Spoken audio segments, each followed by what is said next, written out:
Oh, well, howdy ho, I should say. Take two. Welcome all back again. It's another week of Minimum Viable Pizza. We're just getting into the best of marketing, getting into marketing chat. I hope you've all had a good week. Whoever's here, I can see there's a few people online already. We're live on YouTube and Twitch this time around this week. We seem to be working pretty well on Twitch last week. So if Twitch is your platform of choice, you might find that you're happy over there. If not, either way, go and give us a follow over on go on Twitch. Hey, Poppy, welcome back to the chat. Welcome back again. Oh, I've just welcomed myself to the chat. I might need to fix that. Yeah, so if Twitch is a platform for you or you have a Twitch, go and find Minimum Viable Pizza on there. Updating that soon, but go give that a follow as well. And if you're here on YouTube, be sure to smash the like button because it helps get this stream out to people while it's going live. So I really appreciate any engagements happening, especially in the chat. So thanks for Poppy and anyone else who wants to pop in as well. So it's been a bit of a busy week this week. Lots going on at work. For those who don't know, I work in Martech. I do a lot of work in that field, so that's kind of my background. So it's just been lots of projects happening and lots of work in Braze, and Braze is kind of my tool of choice. I know quite a few people who jump on here who are into Braze as well, so it's kind of something we've got coming up later. We're building more of our Braze text adventure we've been working on over the last couple of weeks. Starting to get the email part working and the decision making working, so I thought we'll keep building out the mechanics of that. I might actually look into custom attributes tonight and see if we can build some sort of health stats. So if someone picks something where it's some sort of fight, for instance, or they might take damage from something, it's actually going to update their health stats inside Braze. So we might add that as part of it. So for those that don't know, we're trying to build a text adventure inside Braze with just email and the standard things that are there. So essentially, if you had Braze out of the box and you didn't have all the fancy functions, or you really only knew how to use email, you can still build something pretty cool and creative with that as well. So all right, so yeah, so and as always, I'll be getting in a bit of an article first up. I've got a bit of a treat for you tonight because I know quite a few people who join this stream on Twitch and YouTube, probably on LinkedIn, interested in LinkedIn. Got some business people around here. I mean, the definition of business has definitely changed over the years, hasn't it? I mean, like, I don't think I'd fit the normal definition of the business. Yeah, anyway. So talking a bit about LinkedIn, and personally, I think it's a great platform. So anybody who's not on there already, I think you should get on there. I was actually having a great discussion today with someone that I used to work with about how LinkedIn isn't necessarily a platform that's like, I mean, it's not the greatest. Who's the baddest? Ooh, hello. Who's the baddest? Hello, welcome. We're talking about this today, that LinkedIn's not necessarily the best social platform. It's pretty good. Like, it's getting better. It's getting a bit looser over time. But being active on LinkedIn is great when you are looking for the next job or you're in between jobs. It helps people find you. So, I mean, I know my current job I got through LinkedIn and found that. The person I was talking to, they found their job through LinkedIn. People approach them. So being active on LinkedIn isn't necessarily about like just increasing social profile. It's making people aware about the work that you do.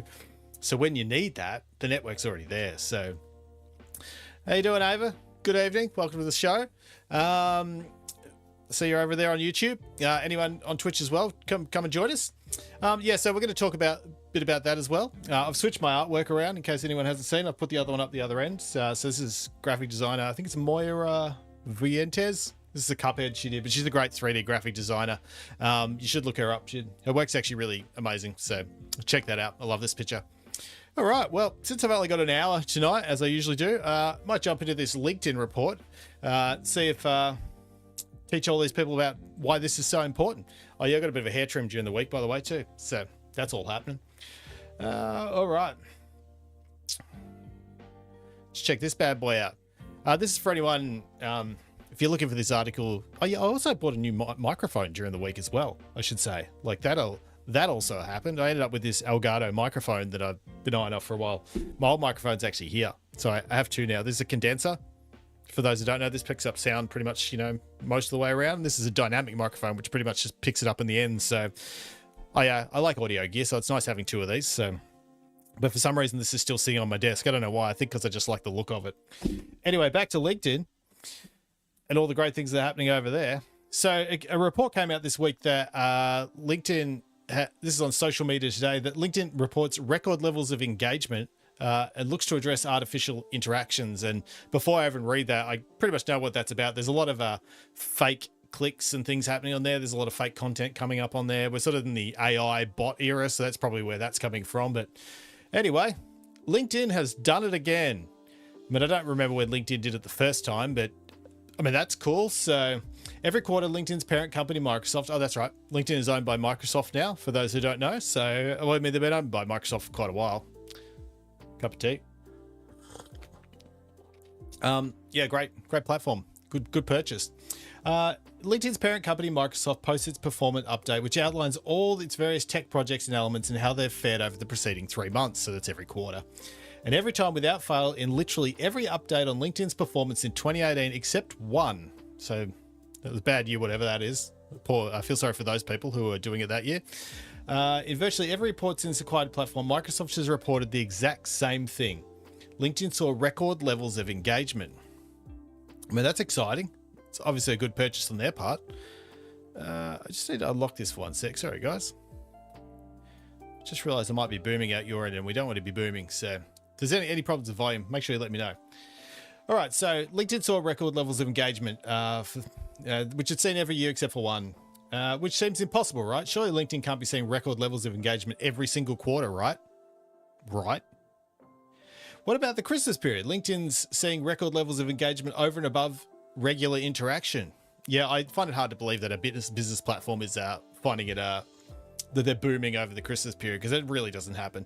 I mean, sure, LinkedIn's always adding more users, or members at least, and that should lead to more interaction and engagement. But LinkedIn also lost 54 million users when it shut down its app in China back in 2021. Oh, so they actually had to shut down their app in China. Just going to open this up, different tabs, see what's going on there. So as China, blah, blah, blah, blah, now I'm going to be able to its version platform. Yeah, so that's part of China sort of has a bit of a crackdown on some apps, especially Google's always a big one. When you go over there, like you can't access some of those things because they like to have a bit more control over kind of what data's going in and out of the country and what's being controlled. So understandably, so LinkedIn was obviously on that list at some point. Surely it can't be setting a new record of engagement in the app every quarter, right? There's a lot of rights in this. With that in mind, let's see what Microsoft has reported in its latest earnings updates. Jeez, don't expect you guys to be able to read that because I can't read that. 1 sec. LinkedIn revenue grew 9%, up 8%. And growth across all lines of business. LinkedIn sessions grew 7% with record engagement, and my vision improved none. Oh, wow, what a surprise. LinkedIn saw a 9% increase in overall revenue and 7% session growth with record engagement. Cool. All makes sense. Record levels, sure. I'm getting the impression already that this article, is cynical and doesn't really believe these numbers, which is probably rightly so. You should go into most of these things kind of questioning the data you see, largely because marketers, I can say this as a marketer, like to report things in a way that always sounds positive, you know? We love to take something like if you had like one person log onto your website and then you had 2 people log onto your website, we don't say 2 people logged onto your website. We say that's a 100% increase in people coming to your website. Does that make sense? Like it's literally double. As a 100% increase sounds a lot more impressive than like an extra person, even though that's really cool. And if that's you and you're starting a small business, like congratulations. Of course, these are only surface level stats, and we don't have enough to go on to make a real assessment of LinkedIn's actual activity levels. And as such, we don't know what sessions growth actually relates to without a reference point. Though in its accompanying earnings call, I don't know what that is, LinkedIn also did note that comments are up 30% and video uploads have increased more than 20%. So comments are up 30%. Say hello in the chat, speaking of comments, and video uploads have increased by more than 20% this year. So more direct interactions, while video has become a bigger consideration for LinkedIn users, which I think is a really valid point. As someone who's quite active on LinkedIn, video actually does get, especially good video, and by good I mean like just interesting content. You don't have to make high quality video. It does get a lot of reach from LinkedIn. Like as soon as you put it on there, they actually push it quite hard, like they're really trying to encourage video on the platform. So LinkedIn also reported that videos are 20 times more likely to be shared in the app. Okay, this is people sharing it now, even better. While video content also generates 1.4 times more engagement than other post types. And that's sort of the case across the board for video. So I actually used to work at Microsoft on a program called Clipchamp with the Clipchamp team. Shout out to them. Great team. And video in general is actually considered probably the most engaging medium around. So if you're making something like video or live stream, for instance, it's one of the most engaging platforms because you've got the visual, you've got the sound. There's often like great storytelling going in there. I mean, there's often people like drinking tea and reading great articles out loud. So yeah, video is actually a very engaging platform, and it's growing all the time. There's people now there's a lot of young people, I say that like I'm super old, but there's a lot of younger generations. They're actually watching YouTube as kind of their TV channel on their actual televisions now. It's coming away from the computers and actually just coming onto TVs in the living room. And people are watching longer streams, longer videos, and because they're kind of after that show format, and they want the video, but they're actually doing it in different channels and different mediums rather than like say using Netflix and those sorts of things, for example. In terms of overall growth, LinkedIn has reported that it's now up to 1.2 billion members. Get that right? 1.2 billion members, rising from the billion that it reported July last year. So it's actually growing. It's grown by like 200 million members in that time. That's right, isn't it? 200 million? Yep, that's right. More than 1.2 billion members in 20 countries and regions worldwide. Wow, so 243 million come out of the United States, but this is a pretty big spread. I mean, what have we got over here? Again, my visuals. We've got Indonesia and Malaysia and the Philippines. We've got Nigeria, South Africa, Argentina, Morocco, Turkey, Israel. I mean, this is a big spread.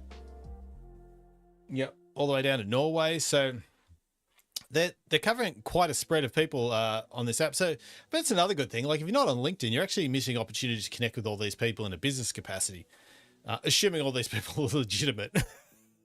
And we don't just have like 16 million scammers coming out of one of these countries. Also possible. Of course, it's always worth noting that members and active users are two different things. And on that front, LinkedIn's active usage is more like around 400 million monthly users. Okay, so they have about 400 million people using it every month out of that 1.2 billion. Makes sense? I'd be in the 400 somewhere.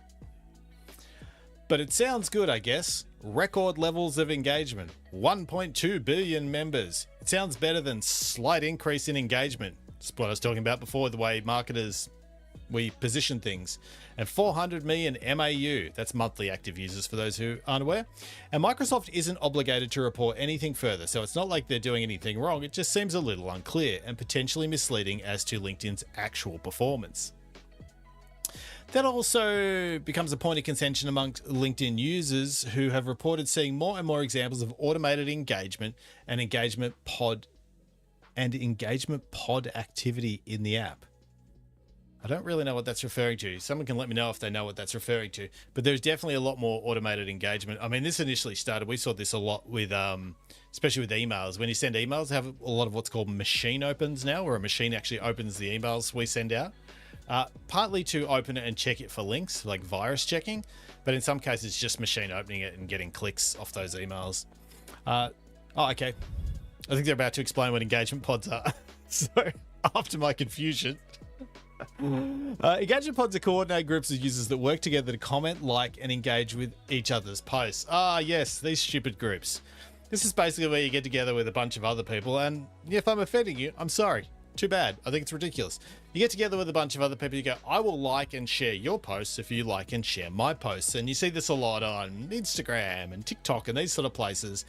And they work together to try and boost engagement with each other's posts. But at the end of the day, the algorithms and systems, if you think they're stupid enough to not realize it's this little group that's doing it all the time and pick you out, well, yeah, you'll get busted at some point. So anyway, so these groups work together to comment, like, and engage with each other's posts in order to boost reach via the platform algorithms.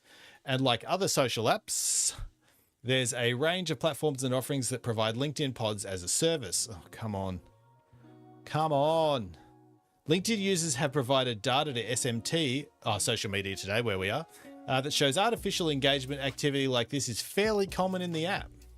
The scale of such is relative. Thousands of posts that see artificial engagement activity based on millions of active users may not be as significant as it might seem to the individual user.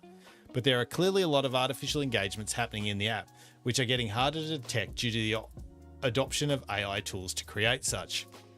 Now, this is a really interesting space because I think I was hearing this on a podcast the other day. They were talking about how, so now that we've got all these AI tools coming out, people are using these AI tools to create content or to create viruses and malware, for instance. But people have to be using the tool to create the problem before we can create another tool to fix the problem. It's very hard to actually get ahead of these things because we actually don't know what's coming. So someone might use an AI tool to start doing these engagement pod things, and using AI to do that rapidly and creating a series of bots and AI to do that.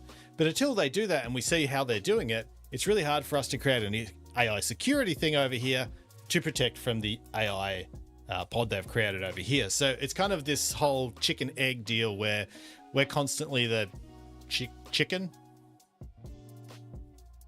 Yeah, I guess they're the egg if they're first. Well, they're a pod, so we're going to put them as the egg, and then we will be the chicken. Congratulations, everybody watching on YouTube and Twitch. You are now part of the Chicken Club. Hashtag Chicken Club. All right.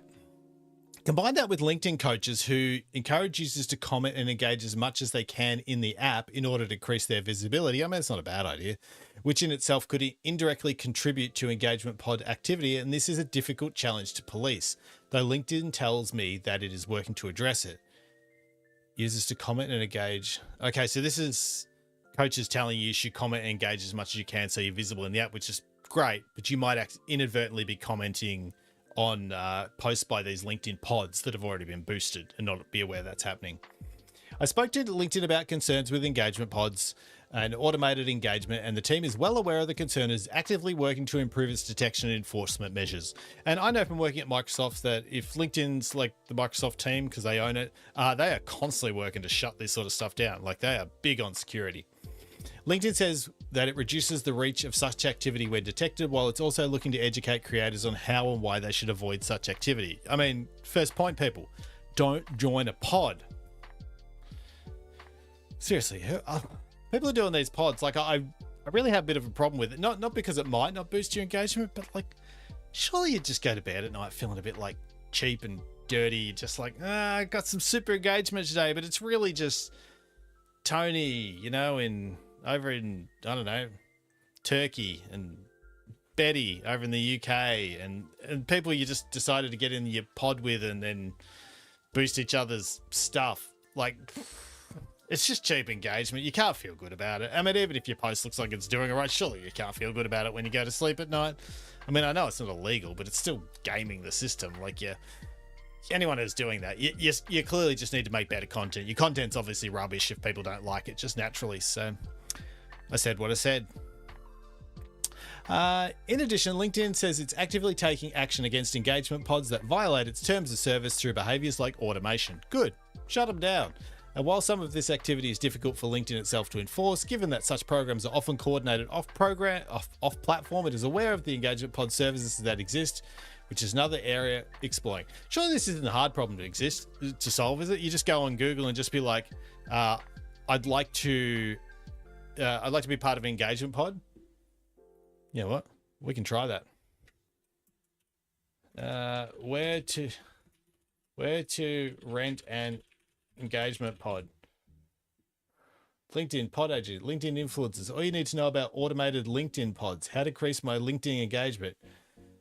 Yeah, sure, we can find someone through here. We should do that one stream. We should sign up for a LinkedIn pod. Become part of the problem. Yeah. All right. Someone write that down so I don't forget. All right, we did blah, blah, blah. It couldn't provide in-depth insight into its plans on this front, but LinkedIn has been pursuing legal action against other services for different violations against its terms of usage. And at least some of these engagement pods could soon be in its sights on this front as well. But essentially, LinkedIn is aware of the concern, and while it may be frustrating for LinkedIn users who are seeking to build their presence in the right way, like myself, it may seem like LinkedIn isn't doing enough to address it, in brackets, because of some have suggested LinkedIn benefits from the resulting engagement. I mean, yes and no. Like, I'll get to that in a sec, because this article's nearly run out. LinkedIn is aware of the problem and it's looking to address the misuse. Microsoft has always also made a note of LinkedIn's evolving AI tools, with the platform looking to bring AI to every part of the LinkedIn experience, including agents across hiring as well as sales. I mean, personally, I don't think we need to bring agents and AI into everything. I think that's just kind of overkill, and people who decide to do that, it's just kind of a bit too much at this point. We don't need AI in everything. Now, I should just point out this statement here, though. So it's gone. Someone suggested LinkedIn benefits from resulting engagement. Now, my take on LinkedIn apparently benefiting from engagement that comes from things like pods or automated clicks or automated engagement. It might seem like it's good for them because then they can go at this is probably related to advertising. At the end of the day, everything is related to advertising when it comes to these things. These companies, Google, LinkedIn, Microsoft, Twitter, any of them, they really just care about the advertising revenue they can get from engagement and eyeballs on things. Now, so in the case of Twitch, so we're live over on Twitch tonight as well. In the case of, say, Twitch, for example, they have a lot of problems with what are called view bots. And view bots are where people actually set these networks of bots up that are like viewing the streams, because what that does is it inflates the numbers of people that look like they're watching the stream. Now, it's pretty hard. It's pretty easy, to spot these, because someone might have 1,000 people watching the stream, but they only have this really slow feed of comments coming through. So clearly there's some fake viewers going on there. Now, the problem with this, though, is, for Twitch, for example, they might go, well, this streamer has, 10,000 viewers. So they go to the advertisers and goes, we're going to sell you advertising on this channel because they have 10,000 viewers. But you can't be selling that to advertisers, because they're going to hope that people come and buy their product and they're going to get a return on that. But really no one is actually watching the channel. So it's going to lead to this terrible relationship with the advertisers where they're going to realize that they just get no return on your platform and they're never going to want to come back. Now, the same thing happens over here with LinkedIn. If they're getting fake engagement on posts and it looks like everyone's active and they say they have 1.2 billion users when they only have 400 million active users, you could go to the advertisers and go, yeah, we have 1.2 billion engagement and people are clicking and liking and look at all the people engaging and sharing posts. But then the advertisers come in and advertise on the platform and find out that they're not getting the return they thought they were getting, because they'd be doing their figures and go, well, if 1.2 billion people are on there, we might get like 1% of those people and we get, I don't know, what is it, 120,000 purchases. When it turns out there's only 400 million people active on there and they only end up with 40,000 purchases, they're going to be like, well, this is garbage. We've just wasted our money on this platform and all our forecasts are wrong. So all this fake clicking and engagement and stuff, people are saying it benefits the platform. It benefits the platform and maybe trying to sell advertising to people, but they're not going to have the advertisers stick with them in the long term. And they're actually going to start to look shady if they start using these things as their way to get advertisers into these things. So I know it's a bit cynical to say everything's about advertising, but honestly, everything at the end of the day is about advertising when it comes to these things. So that's my take on why LinkedIn doesn't want fake engagement. They want to be able to actually tell the advertisers the return they're going to get and guarantee that. So advertisers are like, great, you got what you said you would get. We got what we paid for. We'll come back and work with you again. They'll have these long-term relationships. So a massive problem at Twitch at the moment. YouTube and Google, they kind of have it more under control because they've done the advertising thing for a long time. But they still have the same problem. Fake likes, fake engagement, all those sorts of things. They have that problem of fake likes, fake engagement. So yeah, it's kind of a hard problem to solve. But when money and advertising dollars are involved, I guess people solve things pretty quickly when they want to. So, all right. Where are we? Right, YouTube says I'm not live, but whatever. Well, we push on.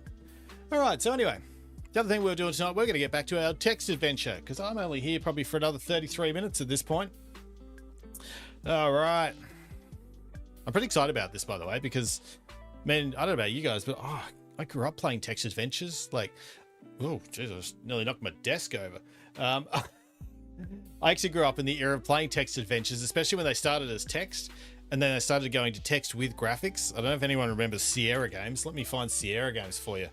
If you haven't played a game called Police Quest or King's Quest, man, you haven't even lived. You can probably download these things now for, let me just check out the graphics on this bad boy. Look at that. You're not getting this anymore, but a lot of these you would control it with the keyboard to move the guy around, but then you would go certain places and you'd have to type everything in with text. Is that one with some bit of text down the bottom? See? Put gun in locker. So of all the things I could have read, it was put gun in locker. But they had all these great games. And what do we got? We got King's Quest 3, I think was the banger. Was it King's Quest 3? Yeah. Look at the graphics, people. Look at that. You don't get that anymore. I think that was that VGA? And I know VGA stands for something else, but we're going to call that very good graphics. That's what we're going to call that. All right, so where are we? So this is so for those that don't know, we're inside Braze here. This is a marketing automation platform engagement. I call it a marketing engine myself. I think it should be the hub of everything. Man, this is good tea, by the way. Orange and cinnamon with a slice of lemon. So it's, I don't think I can show that to you without tipping. Anyway, I've got orange and cinnamon tea bag in there. Chef's kiss. All right, so what's happening here at the moment is we've got users coming in. They're getting sent this first email. Then they're coming down here. They're making a choice on that email. I don't think there is any journey 4 anymore. We can actually can that bad boy. It doesn't even exist. How do I delete it? Can I not get rid of it? Okay. Turns out you can't get rid of it. So we'll just say they make a purchase. Cool. Because that's not going to make it do anything. Because no one's going to be buying anything. I mean, if you were to come in here and give me $50, like, you knock yourself out. All right. And they come through here and they get the extra part of their journey, you know? Now, what I'd like to do is actually work on actually creating some sort of health stat system in here. So what Braze can do is it can have what are called custom attributes, which are basically custom bits of data that you can save in there. So I want to save one in there. You know what? Open this in another window. So, it just did don't save, whatever. So come in here and we can add a custom attribute. I mean, for anyone's watching who doesn't use Braze, like building this text adventure is actually going to teach you a lot about just how to use Braze in general. And custom attributes are right at the heart of this. So we're going to have health stat, I reckon. Because what I really want to do is build some sort of health stat. So if someone in this email text adventure, for the record, we're building email text adventure. So you would click it and then maybe next week you get the next part of the story, which is pretty exciting. Got to wait for it. And then you say, what sort of data type? Now, so for those that don't know about data types, so a Boolean means true or false. So if you put that in there, it can only accept true or false. So it's one or the other. Number is a number. Sometimes it's called an integer. Sometimes it's called a float if it's a decimal. A string is a string of characters. So that'd be like a word, for instance. So, you know, maybe if it saves a name, David, and it's always between quotation marks, that makes it a string. Whereas a number is not between quotation marks in coding. An array is a group of objects together separated by a comma. So you might have an array of strings. You might have David, comma, Anna, comma, you know, Peter, comma. Time is time. It saves it in there as time, but it will only accept time. Like you can't shove something else into this if you pick time. An object, how do I explain an object? An object is sort of a group of data related to someone. So that might include their name, their address, you know, their health stats all in one block. An object array, which is getting complicated. It's basically a group of objects. So we won't go too much of that. But anyway, we're going to choose health stat. We probably want a health stat to be a number. Let's say their health is 100. We'll go out of that. PII means, is it private? What's the actual phrase for that? It's privacy data. Can't remember the term for it. That's so bad. Anyway, we're going to save that. All right. All right, so this is their health stat. And then I think I should be in here somewhere. All right, is it minimum viable pizza? Is that broski in here? That'll be me. All right, so this is me. So what it is over here in the custom attributes, this is where you see what custom attributes the person actually has. So I currently have none over here. And I can upload one, but I can also cheat the system by going back to our canvas. I'm just going to open this canvas up in a different window.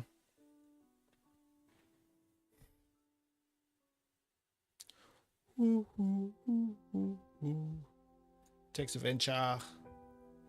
And basically, if you add custom attribute data and it doesn't exist, it will automatically add that attribute for them. Now, this is where it gets super cool. All right. So what we're going to do, we're going to take this out. So we're going to say, as soon as someone drops in here, we're going to do what's called user update. I'll just see if that did for you so you can see that a bit better. User update. If you put it on one of these boxes, it'll push it down. Now, what user update is it will update a stat or something inside of Braze. You can do whatever you want. So we're going to go update health. I know we'll do set health because they're going to be, this is going to be right at the start. We're going to give them 100 health. So getting what attribute? Well, we only have one health stat. We're going to update it to 100. All right, we're done. Connect that all together. Connect that to there. Now, how did I send this email? API. Cool. So save.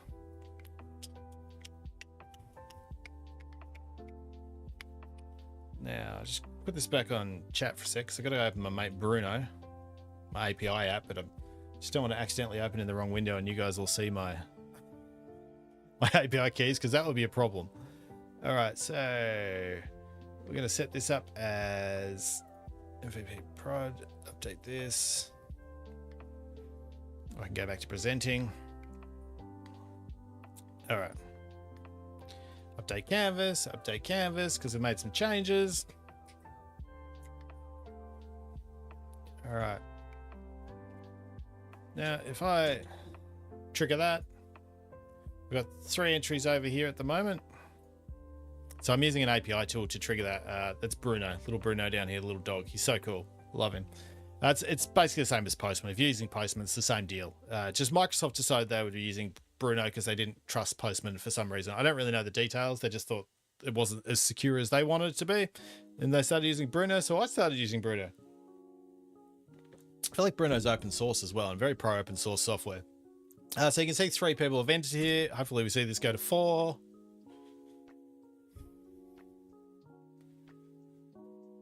Because basically what I want to do, I want to drop myself in there and I'm going to go through that user step. Yep, 4 people have gone in. Someone's gone through set health. So 1 has entered, 1 has updated.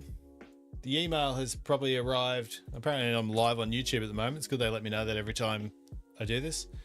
Hold on. It said I got an email. Where'd my email go? Oh, there it is. I got my marketing zombie email, so that worked. Now, if we go back in here, so I currently don't have any custom attributes. But because we added that user update step, I should have one there now that says my health is 100. There we go. Custom attribute. Whoa. One day I'll get the hang of this, Zoom. So I've got a health stat now that's 100. And what's great about that is now that we've set that, based on what we do from here on in, we can actually adjust the health stat. And then we can use that health stat, this is where it gets super cool, to modify what happens in the story later on. It can actually become kind of like a trigger to change the journey as we go. All right, you probably notice I find this stuff pretty exciting. But what's cool about this, like think about custom attributes. If you haven't used a lot of Braze, like you can set these for anything you want within your company or whatever you want. But if you understand how it works in this text adventure, it works exactly the same when you're sending a business email. I imagine this health stat is just, you know, someone's, I was going to say driver's license number, but you're probably not storing that in there. I mean, you could, but you could store it there, you know, maybe their favorite, very common ones like favorite clothing type, like they might like Nike shoes. So you save Nike in there. So when you run an email later on, you can say, hey, we see you love Nike shoes. Here's some great selections, because you can save it in that custom attribute. So can't get enough of this tea. All right. So then we come down here. So what we could do, so we've got our message coming in here.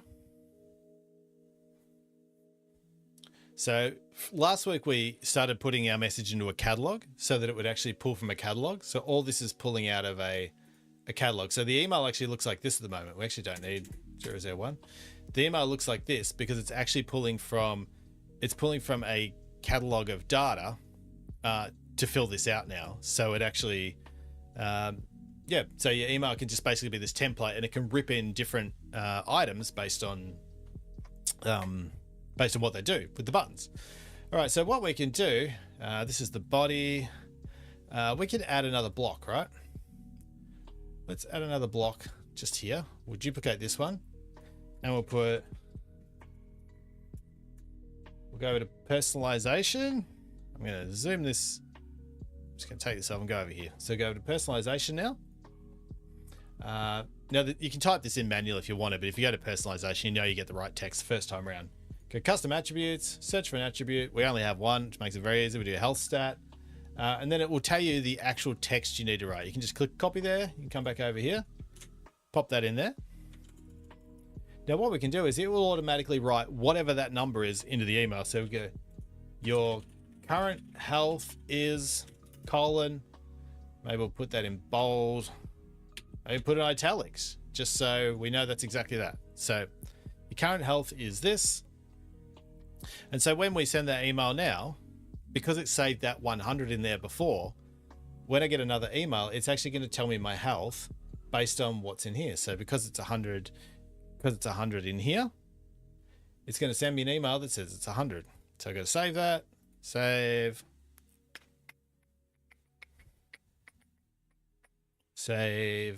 update, go back to my mate Bruno.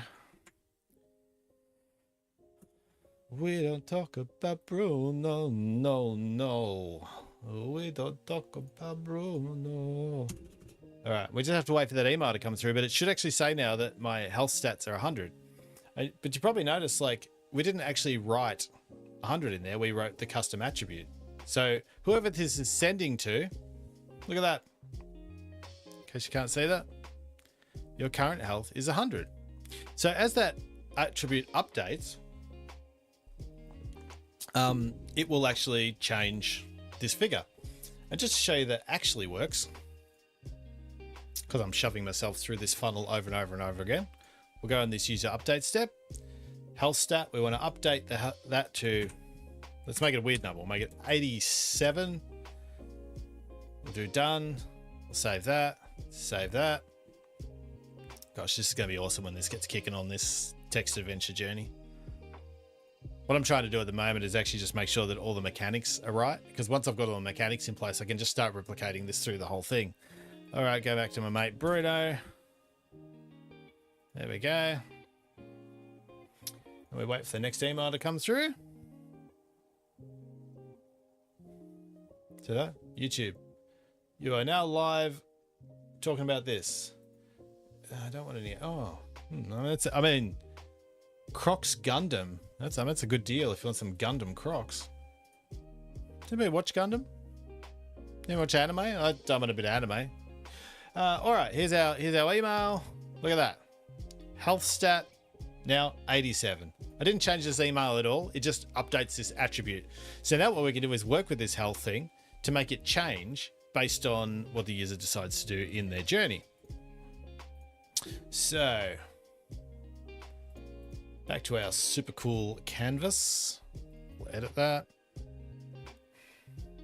All right, so we're going to make this step. It's going to update to 100. So when they drop in the canvas, they automatically get 100 points. So anytime someone comes back in, go to email 0. All right. And let's say, I'll come over here and I'll open this catalog. We're just going to update something in the catalog.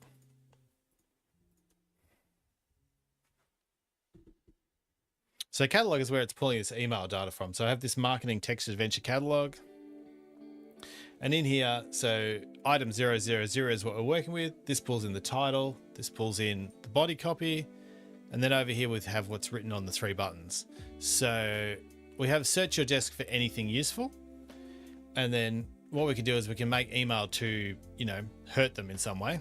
So, I mean, that sounds really bad. What we're just going to do, go back here. So they come through here. Say we click on button 1. We're going to click on button 1. Instead of just sending them a message now with button 1, which is kind of what's going on in here. Was it the right one?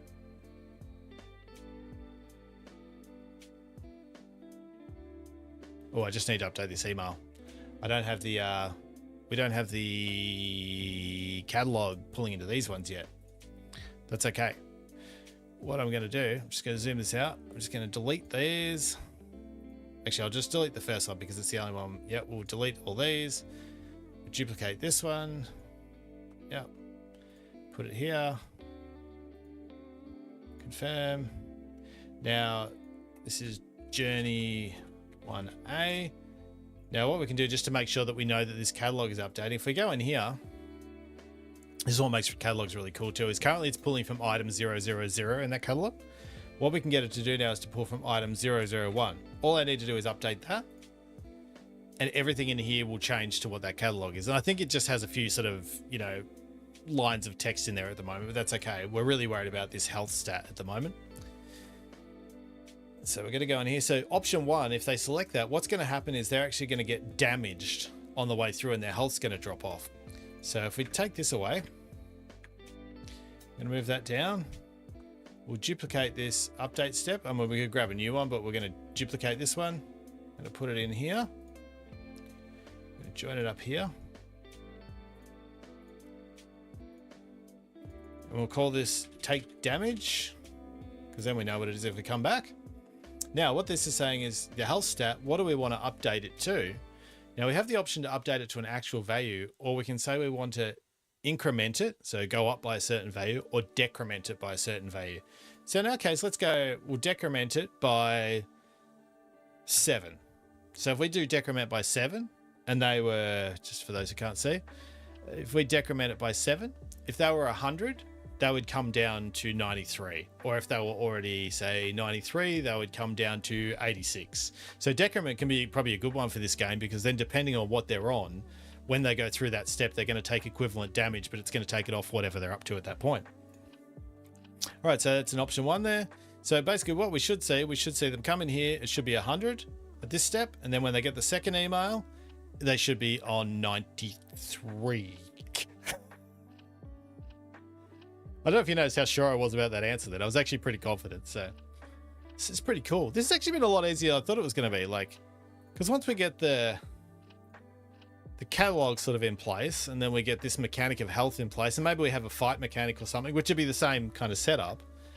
Oh, geez, a fight system would be really good. Some sort of turn-based thing. That would actually be we should make like a turn-based loop. Oh my gosh, that's amazing. Remember that. Can someone write that in the chat? We need a turn-based loop. Someone pop that in the chat for me so I don't forget. All right, so if we do that, then I'll go back to my mate Bruno. We don't talk about Bruno, no. And then come back in here. Now we'll go to this email. We're going to wait because we should get another one in a minute. Time for some tea. All right, there's our email. Going to go in there. We get our story. If I click on the first, so current health is 100. That's correct. If we search our desk for anything useful, oh, that's right. This page is going to crash because it takes me to my website, which is down. But I think that should still trigger. And then we should get the second part of that journey.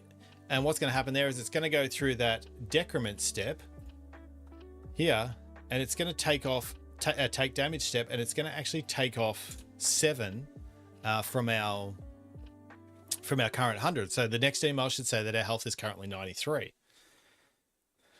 And then maybe we can get onto this fight. Why didn't nobody write in the chat that I need this health thing? I'm not going to remember. It's definitely not. We need a random health loop. Okay. So gone in here. Oh, we haven't entered there yet. What's happening there? Oh, we stay in here for 3 minutes. I forgot to set my action window to 3 minutes. I might need to update this canvas so that I can actually update this action thing, because 3 minutes is actually, when you're charging through your emails, is actually longer than I thought it would. Whoop. Excuse me, everyone. So basically this is what they call an action path. And so an action path is you can set a bunch of actions that people can take. And depending on which one they take first, they'll immediately advance down that journey. Now you can also set this to say hold everyone for the 3 minutes, and you can rank these, stack rank these, and it will measure which actions they take and then drop them down the path that they stack rank the most. I notice I go blue when I put my hand up here. Yeah, so that's what an action path is. They're really, really cool for doing things. So in my case, I'm having people go in there. It waits for 3 minutes because it's giving them time to like read the email, click the button, do whatever they need to do. In my case, read the email, but for most people, that'd be a week. And then it will send me down one of these paths. I'll save this. All right, got my second email. Now we're hoping that this should now say my health is 93. Look at that. We did it. We now have the text adventure setting health at the start and giving us damage throughout the journey depending on the actions we're taking. So we could have different, you could have different decrements at each stage. Or you may have no decrement at all. So this user's coming through, but it will always remember their custom attribute. Like if I go back to this, this is my health stat. If I check this now, it will say I'm 93.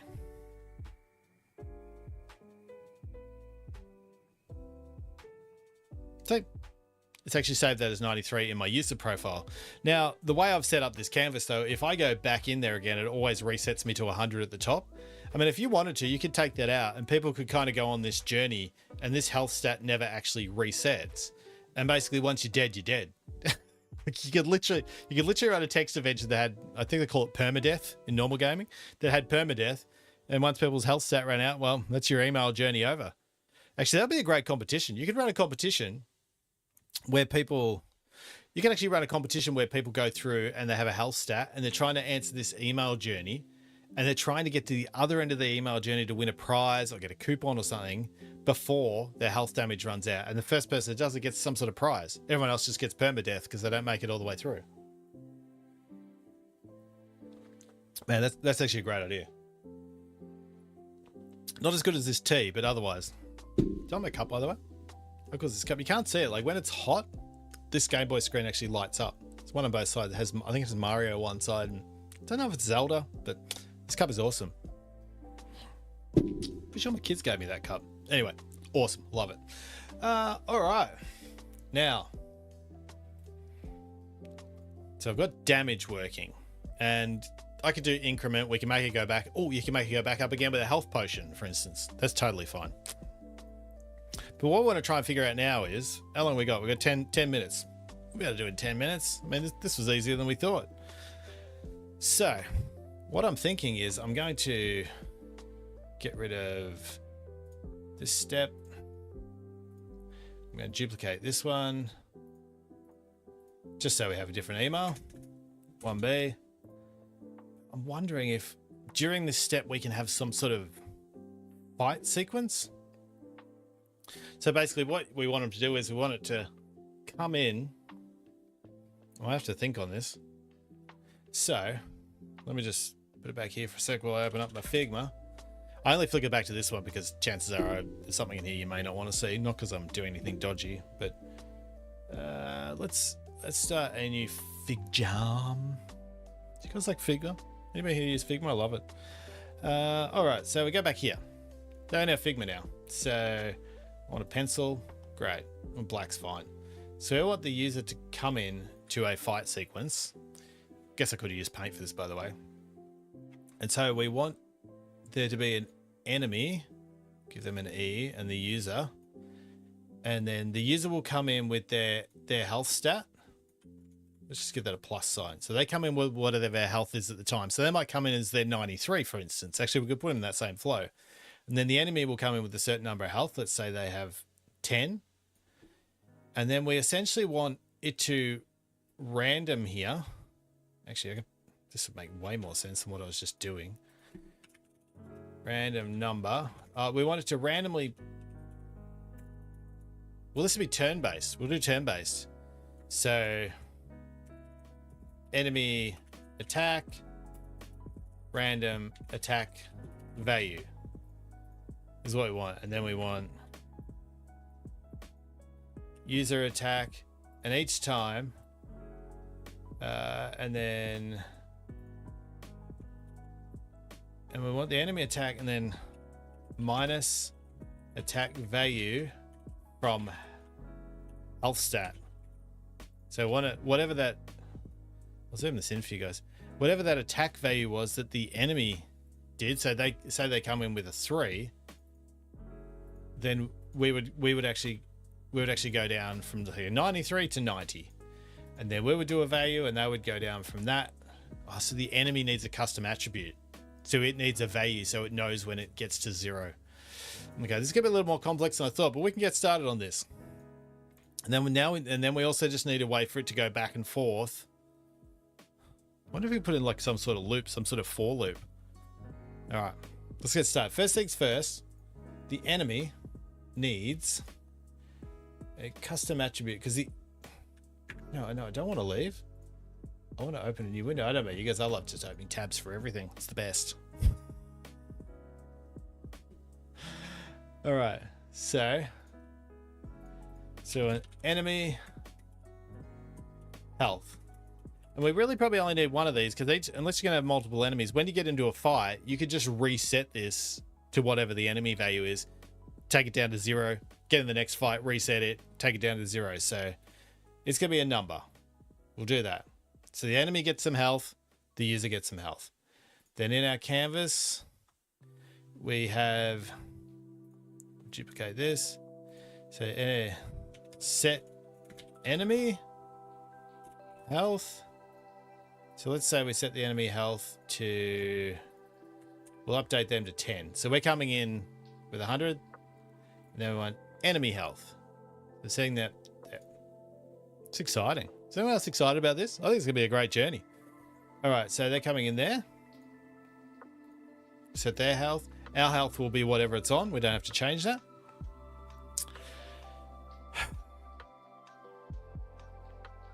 Then we need this to somehow be random, don't we? Like you can actually do a random number generator in here. Oh, do you know how you do a random number in here? Oh, it's actually a bit weirder than you probably think it is. I don't know if there's an actual random number generator now, but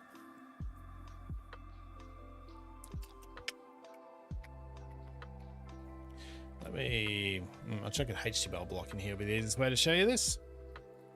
So you come in here and you start typing Liquid. So Liquid is the templating language that Braze uses. Expand this one. There we go. You guys see that? There you go.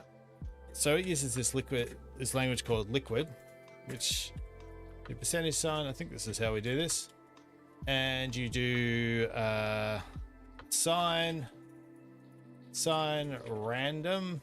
So this is for a random number. You can call that whatever you want, by the way. It's just assigning it to a variable, so it's got somewhere to save it. And then you do now, because that will save the time now, the exact time now. And then you do, I think we do that is it N for nanoseconds? Let me just have a look. I have that same somewhere. Is it drift time? I'm going to say it was nanoseconds. %9, %6. Is that right? I don't feel like that's what I've been using. I think I've been using %S. Yeah, well, let's try %9. So basically you save it as like a 9-digit number that's constantly updating. So we go back in here. We're going to do %9. And then you divide that by whatever, modulo. You modulo, which divides it by whatever number you put in here and gives you the remainder. Now, what's really interesting is if I put in here 10, it actually returns a random number between 1 and 10. So that's how you get your random number. Now, I may have just made all of that up and this may not actually work as I expected, but we're going to chuck this back in here.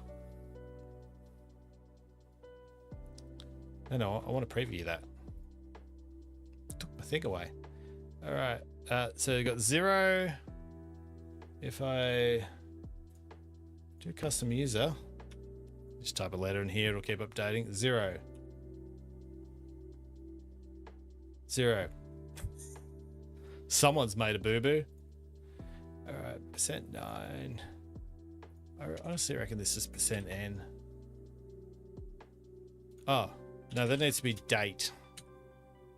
All right, for those, so you can see, they actually should be date. I really think it's %n. I think I just do it in %n. So what that's actually doing is converting this time figure now into nanoseconds or whatever that is, and divides that by 10, and that should give me back a number that's constantly updating, because once it's in nanoseconds, it's just forever updating. 0. Excellent. Good to see.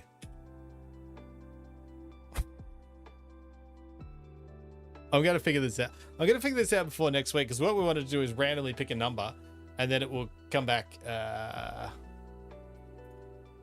reason I'm not actually giving up on this is because I really think I should know this. Assign random equals now date %n, because it's a date filter, so it's affecting whatever's in there. All right, we're going to do the classic.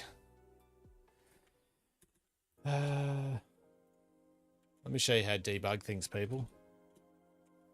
assign random now. And then it'll do random, assign random 1, assign random 2. And so what you do is you just put in the next section. So you're slowly only adding something on each time.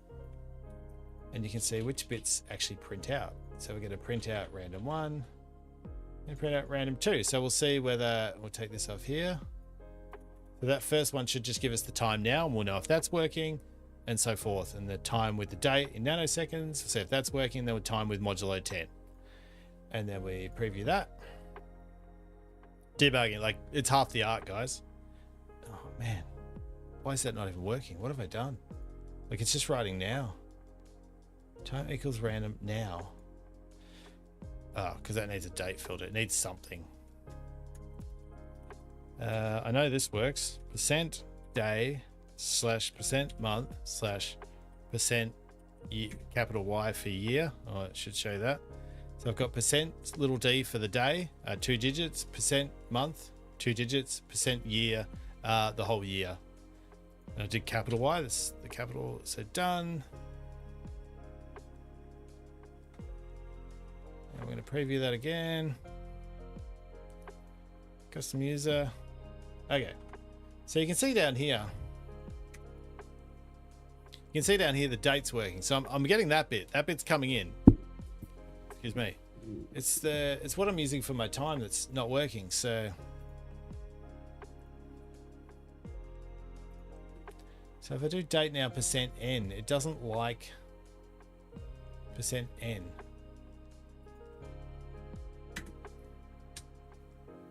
We'll try the 9 that it thought I should try.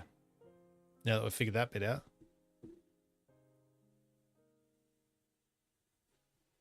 It says I got broken liquid now. Format percent %9. It doesn't like that at all.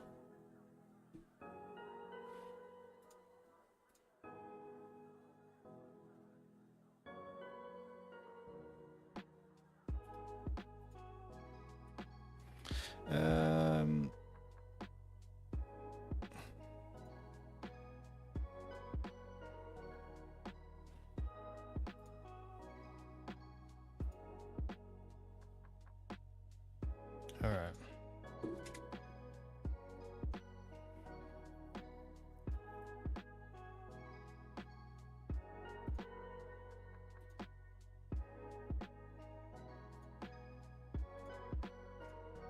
So just had to ban some of the stream then. All right. All right. Well, I'm going to work on this over the week because clearly I'm a bit stuck with why my modulo isn't working. You can see though the date here is working. So if we've learned something here. So if you go in and you assign now to a value, and then go in there and put in it's called string for time. So, or strf time, STRF time. You can put in each of these and it will tell you the code you need to write to make that appear like that. So when I put in nanoseconds, so that doesn't work because that should actually come up. Like if I put in that, this is actually converting it to the current time and date now. So those ones aren't working. Seconds since. Okay, we'll do %s. We'll do seconds since 1970. We're going to have this one last hurrah. You guys still hanging in there? So we want %s. It's really funny. My gut was saying %s at the start and I just ignored it. %s, and then I'm going to do modulo 10 because I still reckon that bit's right. Let's do or die, people.